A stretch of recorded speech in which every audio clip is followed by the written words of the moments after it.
सदर शोक प्रस्तावावर मी माझ्या सहवेदना व्यक्त करतो। खरं तर आज या सभागृहात आदरणीय मुख्यमंत्र्यांना असा शोक प्रस्ताव मांडावा लागेल आणि त्या शोक प्रस्तावात तुम्हाला आणि आम्हाला सहभागी व्हावं लागेल अशी कल्पना, असा विचार कोणाच्याही मनात कधीच आला नव्हता, येऊ शकला नव्हता।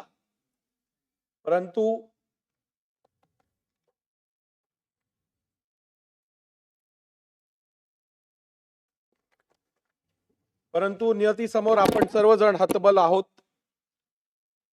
आणि नियतीच्या मनात जे आहे ते स्वीकारण्यापलीकडे आपल्या कोणाच्याच हाती काही नसतं आणि त्यामुळे हे सत्यही आज या सभागृहातील सर्व सदस्यांनी आणि महाराष्ट्रातल्या तमाम जनतेने अत्यंत दुःखद मनाने स्वीकारलेलं आहे। परंतु असं असतानाही आदरणीय कैलासवासी अजितदादा यांच्या संदर्भात आज ज्या सदस्यांनी या चर्चेत सहभाग घेतला आणि अनेक सदस्य ज्यांना या चर्चेत सहभाग घ्यायचा होता, परंतु काही मर्यादांमुळे, वेळेच्या मर्यादेमुळे सगळ्यांनाच सहभाग घेता आला नाही, परंतु प्रत्येक सदस्याच्या मनात जी हळहळ आहे ती निश्चितपणे आपण सर्वांनीच ओळखलेली आहे आणि सगळ्यांच्याच भावना, सगळ्यांच्याच विचार या संदर्भात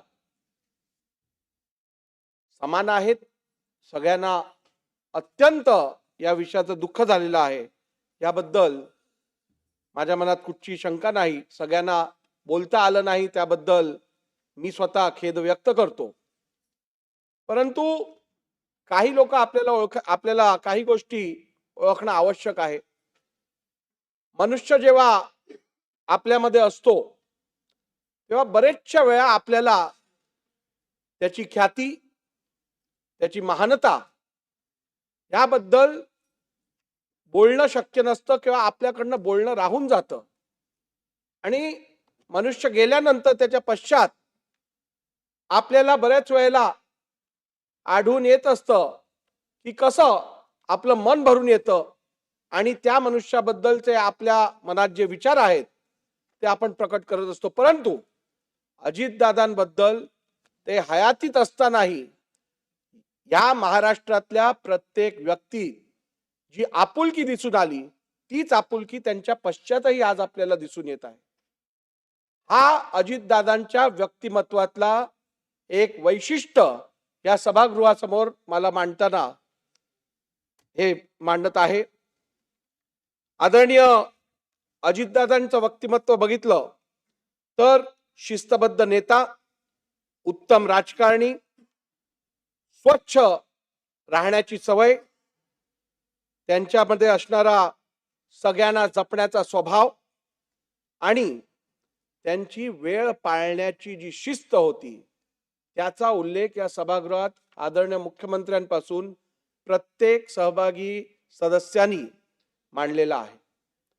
त्यांच्या शिस्तीबद्दल बोलायचं तर सकाळी पहाटे 6 वाजता उठून काम करणाऱ्या कमी नेत्यांमधला हा एक अत्यंत तेजवंत असा नेता होता।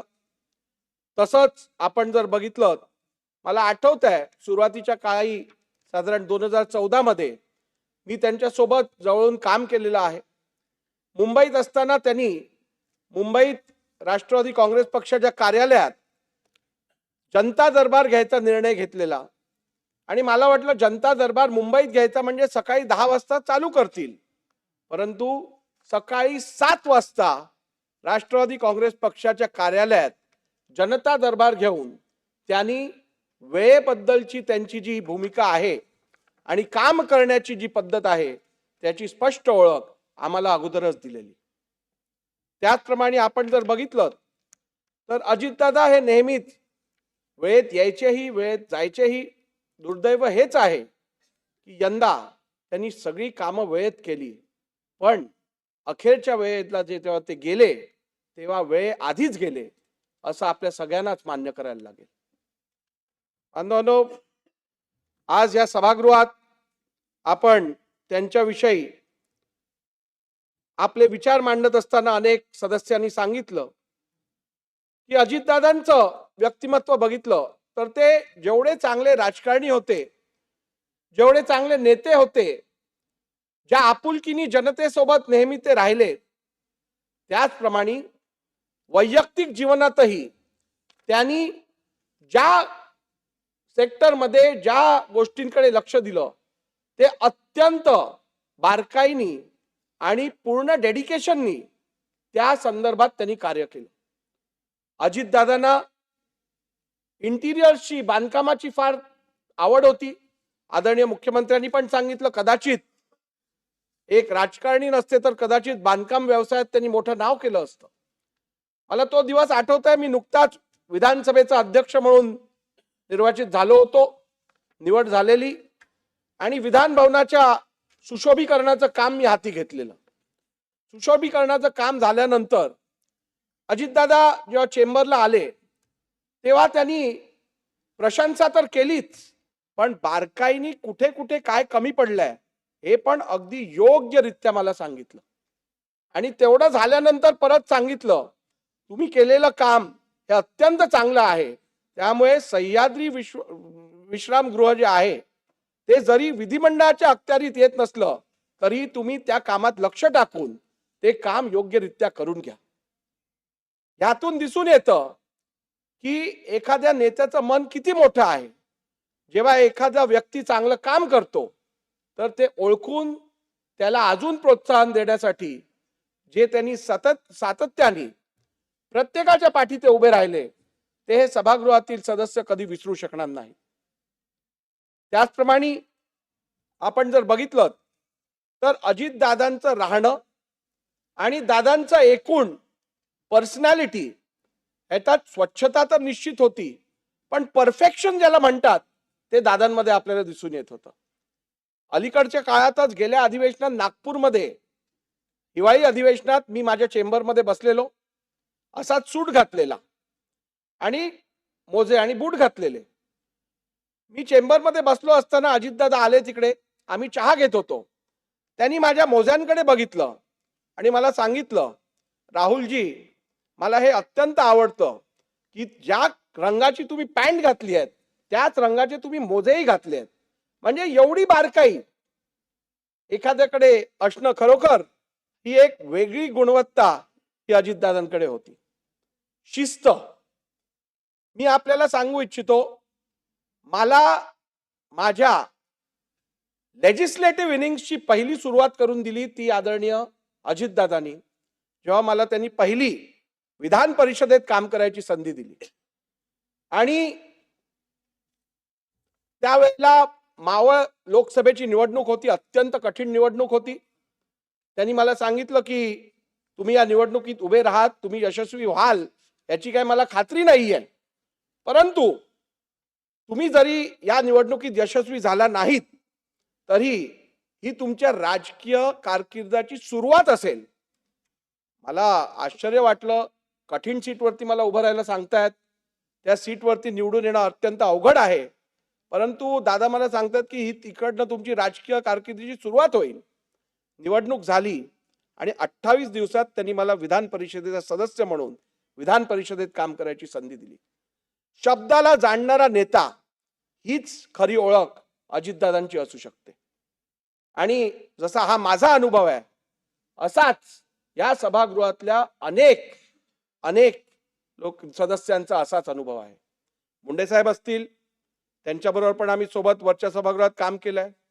इतर आमचे सहकारी आहेत आणि या सगळ्यांकडे असे सांगण्यासारखे अनेक किस्से आहेत.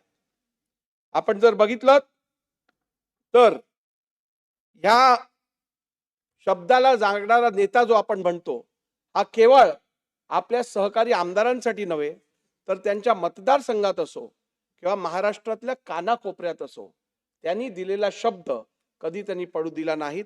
जेवढं करणं शक्य आहे तेवढा शब्द दिला. जे करता येत नाही ते स्पष्टपणे सांगितलं, हे काय जमणार नाही. आणि हीच आज त्यांची खरी ओळख म्हणून या संपूर्ण महाराष्ट्रात आपल्याला दिसून येत आहे.